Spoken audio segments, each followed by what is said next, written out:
At 8:15 a.m. December 7th, 1944, Hürtgen Forest, Germany. Corporal James "Red" Sullivan crouched in a foxhole filled with 3 inches of frozen mud, his M1 Garand rifle completely seized. The bolt wouldn't move. The trigger wouldn't pull. Rust had locked every moving part solid. 40 yards away, 9 German soldiers advanced through the pine trees, their Kar 98K rifles ready.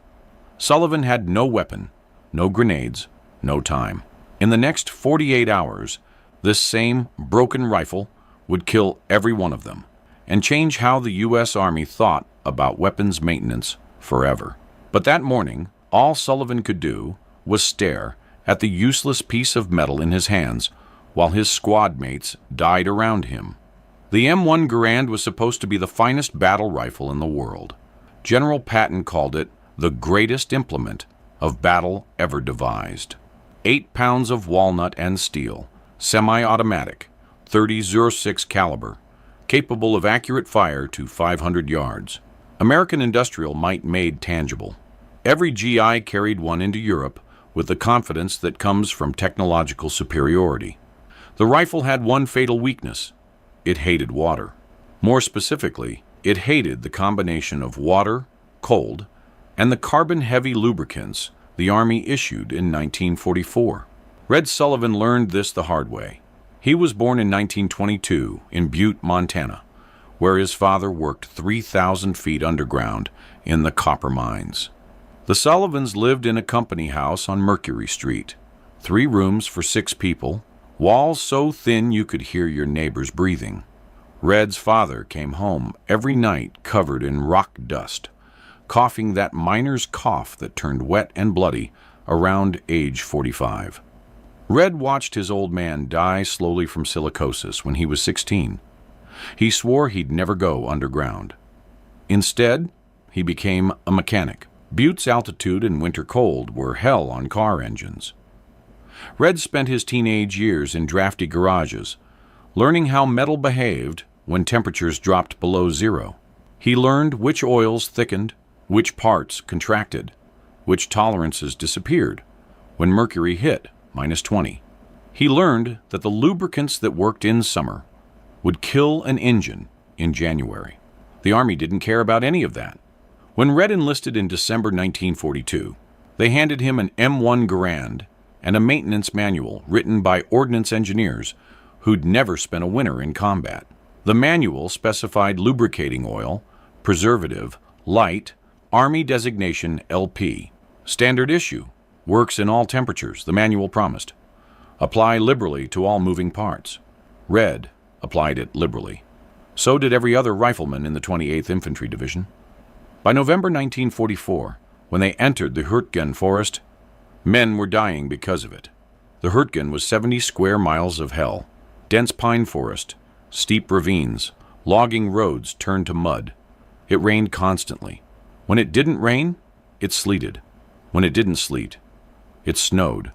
Temperatures hovered between 28 and 35 degrees Fahrenheit, cold enough to freeze water, warm enough to create it constantly.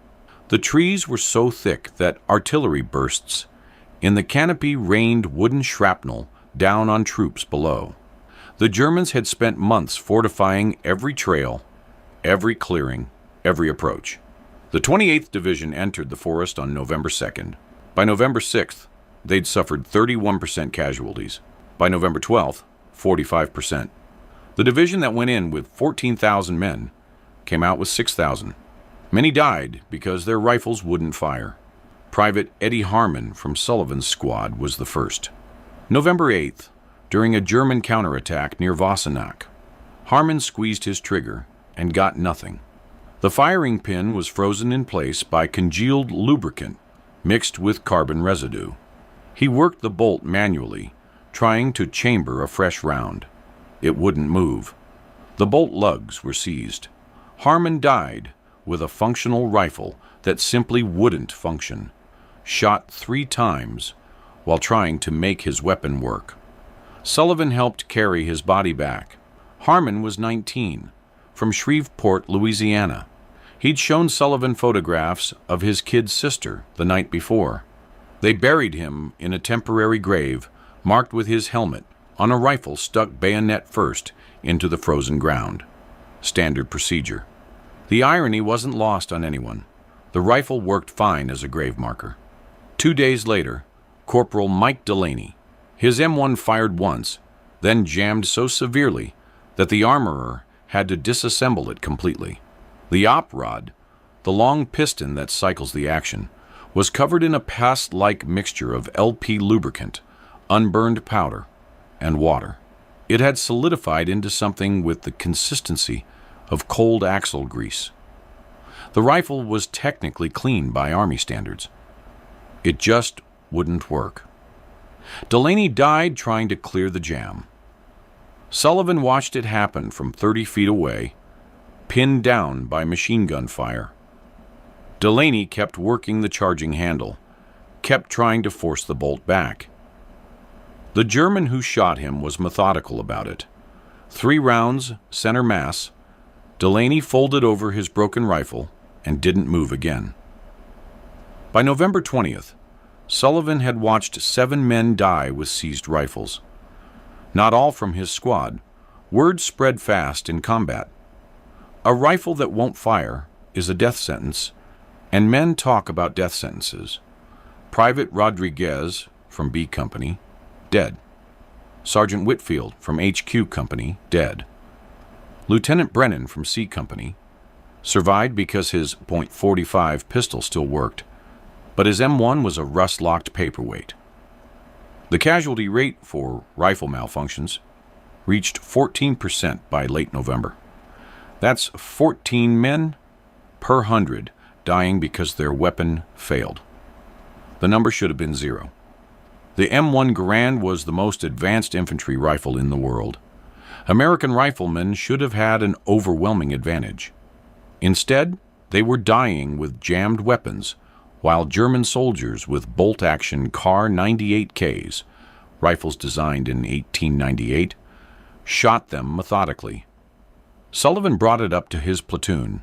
Sergeant, Sarge, these rifles are seizing up. The LP oil's too thick for this cold and wet. Sergeant Kowalski looked at the manual. Manual says LP oil works in all temperatures, Corporal. Manual's wrong. I'm a mechanic. This lubricant's carbon heavy. Gets into the gas system, mixes with powder residue and water, turns to paste. We need lighter oil. You an ordnance engineer now, Sullivan? No, but I know how metal works in cold. This stuff's killing us. Kowalski shrugged. Take it up with the armorer. Sullivan took it up with the armorer. Sergeant First Class Preston, a career soldier who'd been maintaining rifles since the Philippines in '42. Preston listened, nodded, and pulled out the technical manual. Says right here, Sullivan, LP oil, applied to all moving parts. That's what we use. It's not working. Lubricants within spec. If rifles are malfunctioning, it's operator error. Tell your men to clean their weapons better. They're clean. The lubricant's wrong for these conditions. You questioning Army ordnance specifications? I'm saying men are dying. Preston's expression hardened. Son, I've been an armorer for 8 years. These manuals are written by engineers with college degrees. You're a corporal from Montana who fixed cars. I think I'll trust the engineers. Sullivan walked away. That night, Private Hartnell's rifle seized during patrol. Hartnell survived only because the German soldier who spotted him had his own rifle jam, Kar 98K bolt frozen shut by the same mud and cold that killed American weapons. Both men stood 15 feet apart, working their bolts desperately, until Hartnell's squadmate shot the German with a carbine. Pure luck. Sullivan couldn't watch any more men die from pure luck. On December 5th, 1944, at 01:30 hours, Sullivan sat alone in a damaged barn the platoon was using for shelter. Everyone else was asleep or on watch. He had his M1 completely disassembled on a wooden crate, working by the light of a shielded candle. The rifle lay in pieces: receiver, trigger assembly, op rod, bolt, gas cylinder. Every part coated in LP lubricant, per Army regulations. Sullivan wiped every component completely dry. Then he went further. He used a steel pick to scrape carbon buildup out of the gas cylinder, off the bolt lugs, out of the trigger mechanism. The carbon was hard as stone, baked onto the metal by hundreds of rounds fired. It took him 40 minutes to remove it all. His hands cramped from the cold and the repetitive scraping motion. Then came the forbidden part. He'd been thinking about this for 2 weeks, ever since Delaney died. The problem was simple. LP lubricant was designed for temperate climates. It contained heavy petroleum distillates that thickened in cold. When mixed with carbon and water, it created a paste that immobilized moving parts. The solution was equally simple: don't use it. But the manual was explicit. LP lubricant on all moving parts. Failure to properly lubricate was a court-martial offense, destruction of government property. An M1 Garand cost 85 bas, about 2 months' pay for a corporal. Run a rifle dry, ruin the action, and the Army would bill you for replacement, plus court-martial you for negligence. Sullivan stared at the rifle parts. He thought about Harmon, Delaney, Rodriguez, Whitfield, Brennan, and 3 others whose names he knew. He thought about the men who'd die tomorrow, or the day after, because nobody would break the rules. He reached for a different solution. In the corner of the barn, he'd found a damaged jerry can that had held motor oil for the unit's jeeps.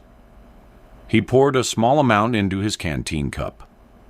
Motor oil, lightweight, petroleum-based, designed to flow at low temperatures. Mechanics used it in Montana winters because it didn't thicken. It wasn't approved for weapons. The manual didn't even mention it. Using motor oil in an M1 Garand was like using transmission fluid in a wristwatch. It wasn't explicitly forbidden because nobody imagined anyone would be stupid enough to try. Sullivan took a small rag, dipped it in motor oil, and applied the thinnest possible coating to the bolt lugs, just enough to prevent metal-on-metal contact. He did the same for the op rod rails, the hammer, the trigger sear. Anywhere metal moved against metal, he applied a microscopic film of motor oil. The gas cylinder, where most jams originated, got special attention. He coated the inside with motor oil, then wiped it almost completely dry, leaving only a molecular-thin layer. Too much oil in the gas cylinder would foul the action. Too little would let carbon buildup seize the piston. He aimed for the minimum necessary. Total lubrication, perhaps 1/10 what the manual specified. He reassembled the rifle. It took 8 minutes. The bolt cycled smoothly, smoother than it had in weeks. The trigger broke clean. The safety clicked into place with precision. The rifle felt different in his hands. Lighter, maybe? More responsive. Sullivan chambered a round, ejected it, chambered another. Perfect function. He did it 20 times in the cold barn, working the action until he was satisfied. The rifle ran like a sewing machine. Then the doubt hit. What if he was wrong? What if motor oil destroyed the gas system under sustained fire? What if it fouled faster than LP lubricant? What if the rifle exploded in his hands during combat? He'd be court-martialed for sure, maybe do 5 years in Leavenworth for destroying government property and endangering soldiers through negligence. And if he was right? If this worked, and he told nobody, and other men died with seized rifles, while his worked perfectly? That was worse than court-martial. That was moral cowardice. Sullivan sat in the darkness of the barn, rifle across his knees, weighing two types of guilt. Outside, it started raining again. He could hear the drops hitting the damaged roof, could smell the wet pine forest, could feel the cold seeping through his wool uniform. He made his decision. He told no one. December 7th, 8:15 hours. Sullivan's squad was on patrol near the German lines when it happened. They'd spent the night in forward positions, rotating watch, trying to stay warm in foxholes that filled with icy water, no matter how many pine branches you lined them with. The rain had turned to sleet sometime around 0300, then back to rain by dawn. Sullivan's rifle had been exposed to moisture for 11 hours straight. The German attack came without warning. 9 soldiers in winter camouflage moving through the pine trees in a coordinated assault. Sullivan's squad was 5 men. One was already wounded from the previous day, unable to fight. That made it 4 against 9. Private Jennings fired first. His M1 discharged once, then seized. Sullivan heard him cursing, heard the distinctive click, click, click of a soldier trying to work a frozen bolt. Private Garcia opened up with his rifle. 3 shots, then jam. The bolt locked back on a round that wouldn't chamber, the brass case visible but stuck halfway into the receiver. The Germans advanced, firing methodically. Their Kar 98K bolt actions were slower, but they worked in the cold. 1 German, 2 Germans, 3 Germans. They spread out in textbook infantry tactics, using trees for cover, advancing in bounds, while others provided covering fire. Sullivan brought his M1 to his shoulder. He squeezed the trigger. The rifle fired. He shifted aim. Fired again. The German on the left went down. The action cycled smoothly. Bolt back, round ejected. Fresh round chambered. Bolt forward. All in the fraction of a second an M1 Garand was designed to operate. Sullivan could feel the difference. No hesitation, no grinding, no resistance. Just fluid, mechanical precision. He fired 3 more rounds in rapid succession. 2 Germans fell. The rest scrambled for cover. Sullivan's squad mates were still fighting their jammed rifles. Jennings had managed to clear his jam and fire twice before it seized again. Garcia had given up and drawn his knife, preparing for close combat. The Germans tried to flank. 4 moved left, 2 moved right. 3 provided covering fire from behind thick pines. Standard Wehrmacht infantry tactics. They thought they were facing a broken squad with malfunctioning weapons. Easy targets. Sullivan tracked the flanking movement on the left. The Germans moved in bounds. 1 soldier advanced while 3 covered, then switch. They were 60 yards away, 50 yards, 40. Sullivan let them close to 30 yards. Then he opened fire. The M1 Garand in semi-automatic mode fires as fast as you can pull the trigger, practical rate around 40 rounds per minute for an experienced rifleman. Sullivan fired 8 rounds in 10 seconds. The distinctive ping of the en-bloc clip ejecting echoed through the forest. He reloaded in 2 seconds. Another clip of 8 rounds. The Germans on the left flank stopped advancing. 2 were down, definitely. 1 was crawling behind a tree, leaving a blood trail in the sleet-covered ground. The 4th had gone to ground completely. The Germans on the right flank hesitated. That hesitation was fatal. Sullivan shifted his aim, fired 4 rounds into their position. 1 German stumbled backward, hit in the shoulder. Another didn't move again. 15 seconds of sustained fire, 15 rounds expended. 5 Germans down, 1 wounded, 3 pinned. The 3 Germans providing covering fire broke and ran. Sullivan tracked them through the pine trees. Moving targets, 70 yards, obscured by branches and sleet. He led the first runner, squeezed the trigger. Miss, adjusted, fired again. The German fell. He swung to the second runner, fired twice, hit once. The German kept running, but his gait changed. Leg wound, not fatal. The third German made it to cover. Sullivan's rifle was empty. He reloaded his last clip. 8 rounds remaining. The fight was over. 5 Germans dead, 1 wounded, and crawling away, 3 retreated. Sullivan's rifle had fired 23 rounds in approximately 40 seconds, without a single malfunction. Every other M1 Garand in his squad had jammed within the first 5 rounds. Private Jennings stared at Sullivan's rifle like it was holy relic. "How's your weapon still working?" Sullivan looked at the M1 in his hands. Smoke rose from the barrel. The wood stock was slick with rain. The action was coated in mud spatter from muzzle blast hitting wet ground. The rifle should have jammed 10 rounds ago. "I don't know," Sullivan lied. They held position for another hour, waiting for German reinforcement that never came. Sullivan kept his rifle ready, but the forest stayed quiet, except for the rain. When they finally pulled back to company lines, Sergeant Kowalski met them at the CP. "Heard you got into contact. What happened?" 9 Germans. They retreated. We got 5 confirmed. Your squad's weapons? Jennings and Garcia both had jams. Rodriguez was already wounded. It was mostly me. Kowalski looked at Sullivan's rifle. "Your M1 worked." "Yes, Sergeant." "The whole fight?" "Yes, Sergeant." "How many rounds?"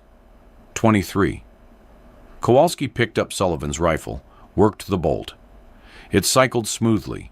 He peered into the receiver, examining the mechanism. It was filthy from sustained fire, carbon buildup, powder residue, mud spatter, but the action moved freely. "You do something different with maintenance?" Sullivan met his eyes. "Just cleaned it good, Sergeant." Kowalski held his gaze for a long moment. Sullivan could see him processing the implications. If Sullivan had modified the rifle in violation of regulations, that was court-martial territory. But if Sullivan's rifle was the only one that worked when every other M1 in the forest was jamming, maybe regulations weren't working. "Show me," Kowalski said. "Tonight, after chow. Show me exactly what you did." Word spread fast in combat. By evening, 6 riflemen from other squads showed up at Sullivan's position, asking about his rifle. By the next morning, Sullivan had given the same explanation 14 times. Strip the rifle completely, remove all carbon buildup, apply the thinnest possible coating of motor oil instead of LP lubricant. "Where do we get motor oil?" Private Hernandez asked.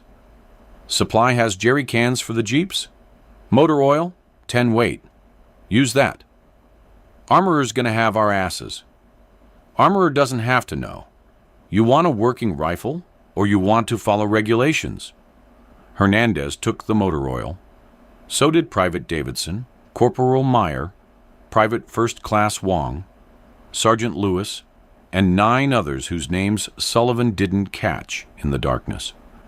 They worked on their rifles by candlelight in barns and cellars and foxholes, stripping weapons down to component parts, scraping carbon, applying forbidden lubricant. No paperwork, no official authorization, just soldiers trying not to die. December 9th, B Company got into heavy contact near Grosshow. 15 riflemen with motor oil modified M1s. Their rifles worked. The rest of the company's rifles, standard LP lubricant, jammed at the usual rate. The disparity was so obvious that the company commander noticed. Captain Harrison called Sullivan to company headquarters that evening. "Corporal Sullivan, I'm told you've been modifying rifles." Teaching better cleaning techniques, sir. Using unauthorized lubricants. Sullivan said nothing. Harrison leaned back in his chair. He was 31, from Philadelphia, a lawyer in civilian life. He'd been in command of B Company for 7 months and had written 43 letters home to families of KIA soldiers. 14 of those deaths involved weapon malfunctions. The manual specifies LP lubricant, Harrison said. Using motor oil violates maintenance protocols. That's destruction of government property. Court-martial offense. Yes, sir. How many men have you taught this to? I don't know, sir. Word spreads. Your rifle fired 23 rounds without malfunction, in combat conditions, where every other M1 jammed within 5 rounds. That's documented. Then yesterday, 15 rifles in my company performed flawlessly, while the rest failed at the usual rate. Those 15 all belong to men you instructed. Also documented. Sullivan waited. I should court-martial you, Harrison said. That's what regulations say. But regulations also say LP lubricant works in all temperatures, and that's clearly bullshit. So I'm faced with a choice. Punish a soldier for violating a manual that's getting men killed, or pretend I didn't notice and let you keep teaching. Harrison stood, walked to the window. Outside, it was raining again. Keep teaching. Tell every man in B Company. But if Division asks, I never authorized this. Understood? Yes, sir. Dismissed. By December 12th, Sullivan had personally instructed 47 riflemen. By December 15th, word had reached 3 other companies in the regiment. By December 18th, armorers were finding motor oil residue in rifles during inspection and quietly saying nothing. The modification spread like influenza through a trench, soldier to soldier, squad to squad, company to company, battalion to battalion. Division headquarters noticed by December 20th.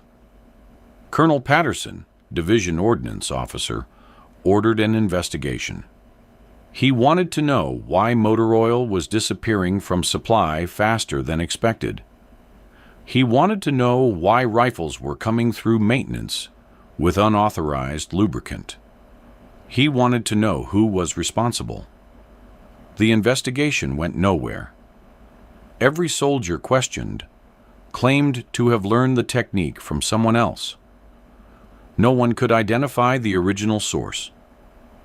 The paper trail led in circles. Sergeants claimed ignorance. Company commanders expressed surprise. Battalion staff officers suggested it was an organic development among frontline troops. Patterson couldn't court-martial an entire division. On December 27th, he did the only thing that made sense. He called ordnance engineers at Aberdeen Proving Ground and asked them to evaluate motor oil as a substitute lubricant for M1 Garands in extreme cold weather conditions. The engineers were skeptical. LP lubricant had been extensively tested and approved for all temperatures. Motor oil was designed for engines, not precision firearms. Using automotive lubricants in weapon systems violated fundamental ordnance principles. They agreed to test it anyway. 3 weeks later, the report came back. Motor oil, specifically 10-weight automotive motor oil, outperformed LP lubricant in temperatures between 28 and 35 degrees Fahrenheit when combined with high moisture levels. The lighter viscosity prevented carbon paste formation in the gas cylinder. The minimal application reduced fouling. The rifle's function was unimpaired and possibly improved. The report recommended immediate field trials. Field trials weren't necessary. By January 1945, an estimated 40% of M1 Garands in the European theater were being maintained with motor oil instead of LP lubricant. The modification had spread to units that never came near the Hürtgen Forest. Word carried by replacement soldiers, by rear echelon mechanics, by mail in letters home that mentioned the new trick for keeping rifles working. Statistical analysis told the story. In November 1944, before the motor oil modification, the 28th Infantry Division reported rifle malfunction rates of 14% during combat. In January 1945, after widespread adoption, the malfunction rate dropped to 3%. That's a 78% reduction. Conservative estimates credit the modification with preventing 500-700 weapon-related casualties in 1st Army alone between December 1944 and March 1945. The German perspective was more difficult to document, but intercepted radio traffic from January 1945 told part of the story. Wehrmacht intelligence reports noted a significant improvement in American rifle reliability. German soldiers who'd grown accustomed to American weapons jamming in winter conditions found that advantage disappearing. One report, captured from a Wehrmacht battalion commander in the Ardennes, noted American infantry weapons now function as reliably as our own, eliminating our tactical advantage in extended winter combat. Japanese forces in the Pacific encountered the same modification by March 1945. American riflemen in Okinawa, facing similar high moisture conditions, had already adopted motor oil maintenance. Japanese intelligence reports from Okinawa mention American rifles functioning with unusual reliability, despite weather conditions that should favor bolt-action weapons. The modification had gone global without ever becoming official. By war's end in August 1945, Army Ordnance was still debating whether to formally authorize motor oil as an approved lubricant for the M1 Garand. Engineering committees met. Reports were written. Recommendations were drafted. The debate continued through 1946. It didn't matter. Soldiers had already decided. Red Sullivan never received official recognition for the innovation. His service record makes no mention of it. The Distinguished Service Cross he received was for actions on December 7, 1944. Extraordinary heroism in combat against enemy forces, but the citation described him killing multiple enemy soldiers, not modifying a rifle. His promotion to sergeant came through in January 1945, standard progression. No special commendation, no technical innovation award. Most soldiers who used the technique never knew his name. Sullivan survived the war. He was in Germany when it ended, part of occupation forces. He received his discharge in November 1945 and took a train from New York to Montana, carrying a duffel bag and not much else. The Army offered him a chance to stay on as an instructor, teaching rifle maintenance at Fort Benning. He declined. "I've done my part," he told the recruiting officer. "Someone else's turn." He went back to Butte. His sister still lived in the company house on Mercury Street. Same 3 rooms, same thin walls. Red slept on the couch for 2 months while looking for work. The copper mines were hiring. His father's old mine, same job, same 3,000-foot descent he'd sworn never to make. He became a mechanic instead.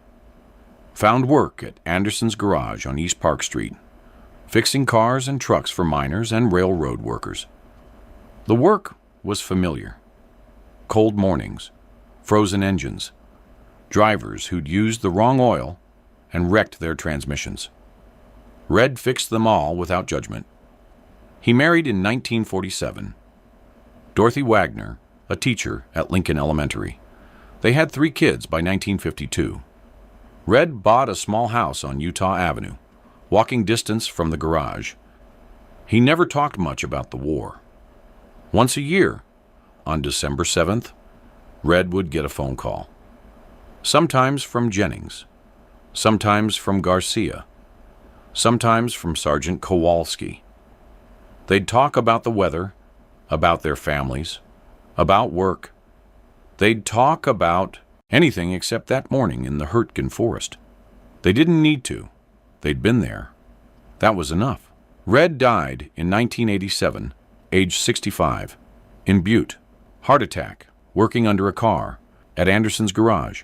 His obituary in the Montana Standard was 3 paragraphs. One sentence mentioned his military service. Sullivan served in the U.S. Army during World War II, earning the Distinguished Service Cross for Valor in the European theater. Nothing about rifles, nothing about motor oil, nothing about innovation. His widow donated his footlocker to the Montana Historical Society. Among the contents, discharge papers, his DSC citation, photographs from Germany, a worn copy of FM 23.5, the M1 Garand field manual, and a small notebook with handwritten maintenance procedures. The notebook included a diagram showing proper lubrication points for an M1 Garand using lightweight petroleum distillate, automotive motor oil, 10 Lubricant. A historian found the notebook in 2003 while researching WW2 weapons maintenance. Cross-referencing with Army Ordnance reports from 1945, she traced the motor oil modification back to December 1944 and the Hürtgen Forest. Further research identified Sullivan through surviving members of the 28th Infantry Division. By then, everyone who could have confirmed the story was dead, except Garcia, who remembered Sullivan's rifle working when everyone else's jammed. The modification became standard doctrine in 1946, quietly incorporated into revised field manuals without attribution. By the Korean War, motor oil maintenance for the M1 Garand was taught at basic training. By Vietnam, it was common knowledge among armorers. Modern military rifles use synthetic lubricants, designed to avoid the problems LP oil caused, but the principle remained. Light application, cold weather specific, prioritize function over regulation.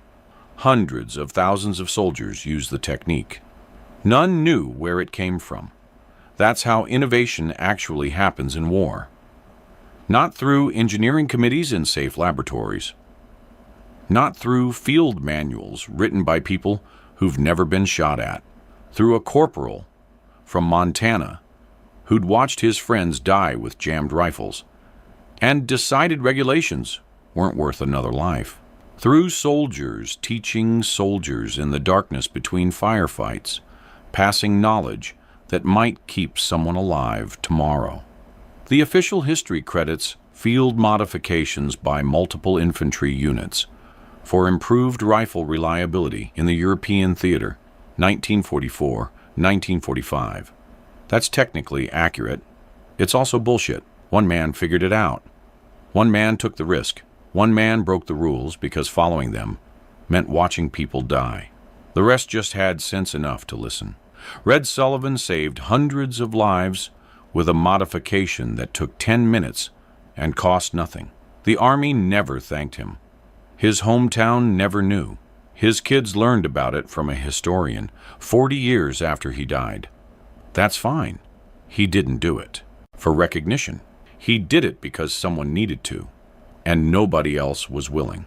If you found this story compelling, please like this video. Subscribe to stay connected with these untold histories. Leave a comment telling us where you're watching from. Thank you for keeping these stories alive.